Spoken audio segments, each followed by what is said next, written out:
Siz менен биздин кыска жашоо берип, ушул жашоодо бактылуу болуш үчүн ислам динин берген.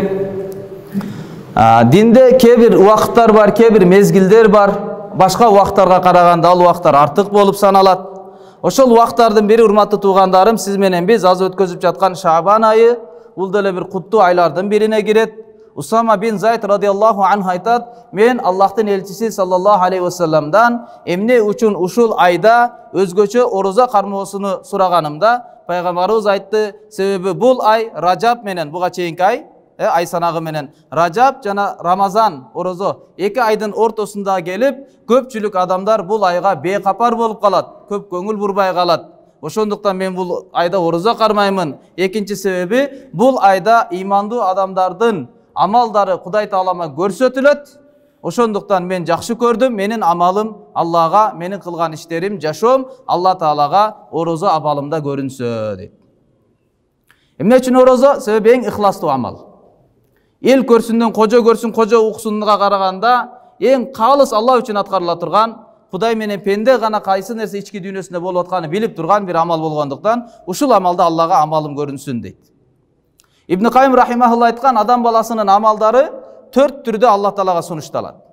Күндө сунушталган амалдар бар. Эрте менен жана кечинде периштелер, 10 периште, сактоочу периште бар, алмашат. Эрте менен жана кечинде күнүмдүк амалдар Аллага көрсөтүлүп турат. Экинчиси жумалык амалдар, апталык амалдар көрүнүп турат. Ал качан? 1 жана 4 күнү. Үчүнчүсү 1 жылда 1. Бул Шаабан айында. 4-сү өмүрүндө 1. Бул адам өлгөндөн кийин. Адам баласы өлгөндөн кийин анын жакшы иштеринин бардыгы жабылып, амал китеби жабылып, көтөрүлүп кетет, Алла Таалага амалдары көрсөтүлөт. Адамдын бактылуулугунан дейт уламалар. Эгер адам өлө турган болсо, адам көмүлсө, аны менен чогуу жамандыгы да чогуу көмүлүп кете турган болсо.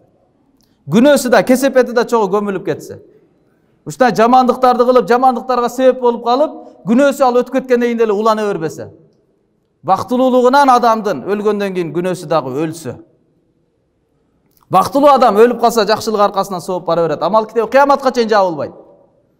Жакшылыкка себепчи болуп калган, жакшылыкты куруп калган, өзүнөн кийинки жакшы урпак тарбиялап кетти, жүрүп тура турган жакшылык, кайрымдуулуктарды кылып кетти, кыяматка чейин элге пайдасын жеткирип туруучу. Бул адамдын бактылуулугунан экен. Бүгүнкү урматтуу туугандарым, сиз менен биздин жума баяныбыздын негизги темасы бул сабыр боюнча болмокчу. Сабыр деп эмнени айтабыз? Сабыр дегени хибсун нафс алама такра. Адам напсисин, каалоосун жактырбаган нерсеге каршы кармап турууну айтат. Сабыр деп. Ички дүйнөңүзгө жакпай жатат, бирок сиз ошого болбой эле бекем кармап турасыз да? Ушуну сабыр деп айтат экен. Азирети Умар радиаллаху анху сабырга байланыштуу айтат: качанда мага бир мусибат, кыйынчылык түшсө, анда мага ошол кыйынчылыктын ичинде 3 жакшылык бар дейт. Алла Таала 3 жакшылык берди дейт. Бир кыйынчылыктын ичинде 3 жакшылык берди дейт. Биринчиси кайсыл десе, биринчи жакшылыгы бул кыйынчылык менин денеме байланыштуу, жумушума байланыштуу, мал дүйнөмө байланыштуу, туугандарымна байланыштуу болду, бирок диниме байланыштуу болгон жок. Бул Алланын жакшылыгы. Намаз окуй калганыңыз өтө чоң бул түйшүк. Кудайды эстебей калсаңыз өтө чоң түйшүк. Куран окуп жүрчүңүз, Куран окуй албай калып атасыз, алектенип калып атасыз, өтө чоң түйшүк. Биринчи дейт Алланын жакшылыгы, бул кыйынчылык динимде келген жок бул түйшүк. Башка нерседе келди. Биринчи белеги Алланы ошол дейт. Динимде кыйынчылык бербей жатканы. Экинчиси, ошо кыйынчылыктын ичинде туруп кандай жакшылык бар десе, экинчи жакшылык кайсыл экен? Алла ушул кыйынчылыктан чоңураак кыйынчылык берген жок, ушу ченемде гана берди. Бул да Алланын жакшылыгы. Башыңыз ооруп атат, бирок башыңыз үзүлүп кеткен жок да. Жарылып кеткен жок да. Бир көзүңүз ооруп атат, бирок көрбөй калган жок да.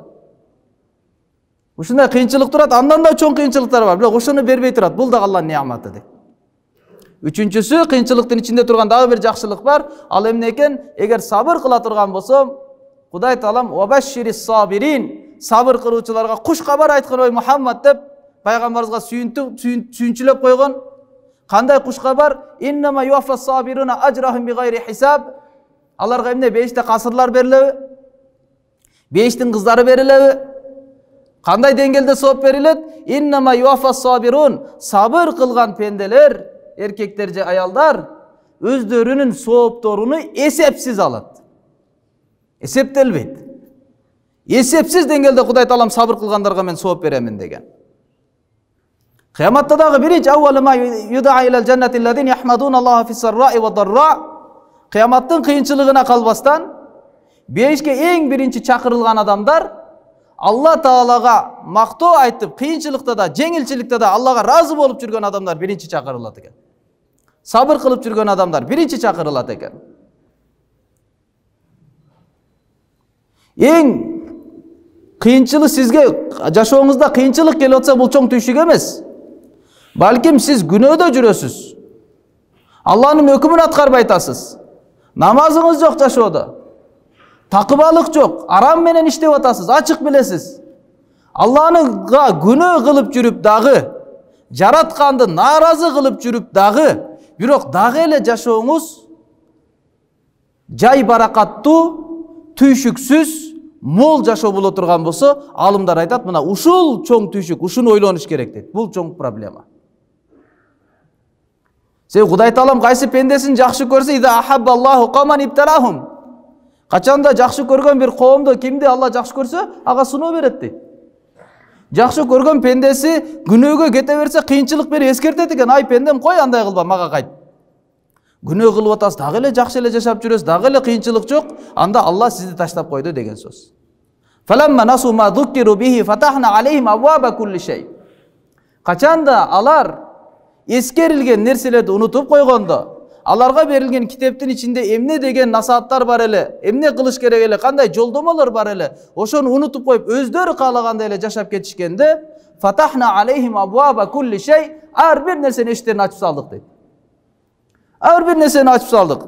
Байлыкты берип койдук, ден соолукту берип койдук, ийгиликти берип койдук, бийликти берип койдук, мансапты берип койдук, сулуулукту берип койдук, бардык нерсени берип койдук. А качанда ошолор менен жүрүп, тентип калышканда, фахаднахум багта, алар билбей турган жерден биз алардан кармадык дейт. Байкабай турган жерден анан кармалдык. Мунун мисалы, чычкан сиздин мээңизге жеткен учурда эмне кыласыз? Чычкан капасыны коюп туруп, ага ал жакшы көргөн, эң жакшы көргөн быштакты салып берип койсо, мен ала бер, жей бер дейсиз да. Таза эле мээңизге чыккан учурда берип коесуз. Ал каалаганың ушулбу? Жеп аткан учурда карс дейт да, ошол жерден кармайт да. Ошондон урматтуу туугандар, кыйынчылык келсе адам өкүнбөш керек экен.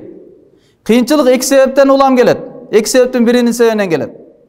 Же адам күнөө кылгандык себептен келет, же динде бекем болгондуктан келет. Күнөө кылгандыктын себебинен келген кыйынчылык Алла Таалага кайтаруу, тооба кылдыруу үчүн болот.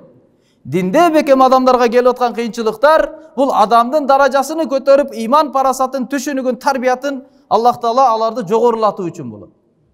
Куш деле учуп баратса ага каршы шамал урат экен, бирок ал каршы келген шамалдын берекети менен куштун даражасы көтөрүлөт экен. Өйдө карай учат экен, жогорулайт экен.